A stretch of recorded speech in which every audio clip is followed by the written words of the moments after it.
हीरा जन्म गंवाना ना, हीरा जन्म गंवाना ना, हीरा जन्म गंवाना ना, हीरा जन्म गंवाना ना। फिर न मिलेगा रे बंदे बाद में पछताना ना, हीरा जन्म गंवाना ना, हीरा जन्म गंवाना ना, हीरा जन्म गंवाना ना, हीरा जन्म गंवाना ना।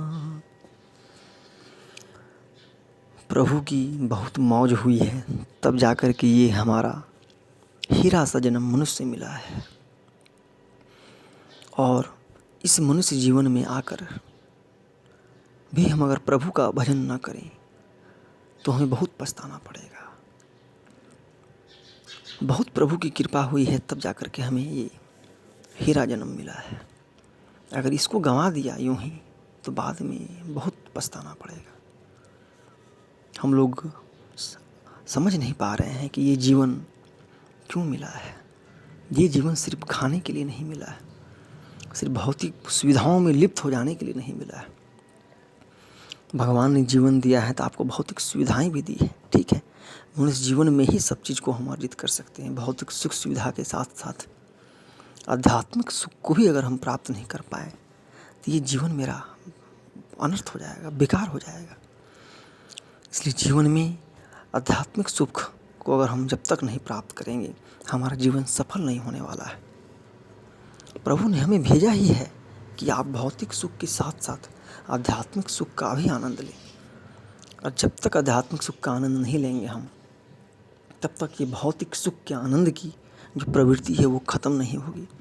और जब तक ये भौतिक सुख के आनंद की प्रवृत्ति ख़त्म नहीं होगी हमारे जीवन में आचरण नहीं उतर पाएगा। भगवान को प्राप्त करने का जो दृढ़ मार्ग होता है वो बन नहीं पाएगा। ठीक है, हम लोग भौतिक भी ले रहे हैं, आध्यात्मिक भी ले रहे हैं, दोनों को परस्पर अगर एक साथ भी लेकर के चलते हैं तो भी बात बन सकती है, बात बिगड़ेगी नहीं। लेकिन सिर्फ भौतिक में ही लिप्त हैं तब तो बात बिगड़ना ही बिगड़ना है, जीवन का नष्ट होना ही होना है। इसलिए जितना जल्दी हो सके इस बात को मान लें और आप जीवन में सतर्क हो जाएं कि सिर्फ भौतिक सुविधाओं में अगर लिप्त हैं तो हमारा जीवन आज न तो कल ख़त्म होने वाला है और वो ख़त्म बहुत ही दुख के साथ होगा। इसलिए जीवन में अगर आध्यात्मिक सुख हम नहीं लेंगे तो फिर बहुत ही बड़ी हानि होने वाली है। जीवन में आध्यात्मिक सुख मिलेगा तो ही हम असली शांति को महसूस कर पाएंगे। तो आध्यात्मिक सुख का अगर परम आनंद लेना है तो हमें परम सद्गुरु के चरणों में अपने मस्तक को नतमस्तक करना पड़ेगा।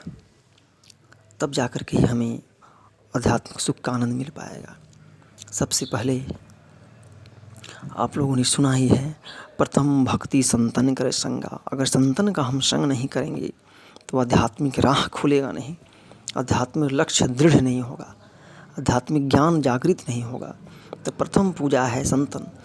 जो ज्ञानी नहीं है, ठीक है, पूजा आडंबर ये सब तो करना ही है, कर रहे हैं, जिन्हें पता नहीं कीजिए, बट लेकिन जब तक सच्ची सद्गुरु से मिलन नहीं होगा हमारा ये ख़त्म नहीं होने वाला है।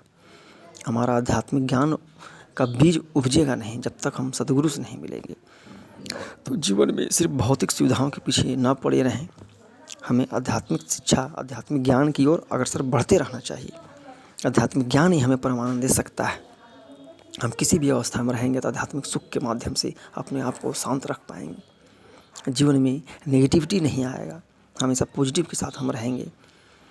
तो हमेशा भौतिक के पीछे ना भागें, ठीक है। भौतिक तो हमारा जीवन ही हुआ है, मन ही बहुत बड़ा चंचल है, वो तो भागते रहेगा, बट अपने मन को समेटना है, आध्यात्मिक की ओर लेके जाना है। भागेगा मन, कोई दिक्कत नहीं है, भागने दीजिए, फिर इसको लाना है, ठीक है। ये काम चलते रहता है, मन भागता है, ठीक है, बार बार हमको खींचना है, खींचते खींचते, ठीक है। लेकिन अगर अध्यात्म की ओर हम जाने का थोड़ा प्रयास भी नहीं कर रहे हैं तब तो जीवन नर्थ ही हो जाएगा। इसलिए भाग रहा है मन, ठीक है, लेकिन हमें जब मौका मिले सत्संग, ध्यान भजन करना चाहिए, आध्यात्मिक की बातें जहाँ हो रही हैं सुननी चाहिए, तो कुछ कुछ प्रभाव मिलेगा। धीरे धीरे हमारा जीवन संभल ही जाएगा, आज ना तो कल।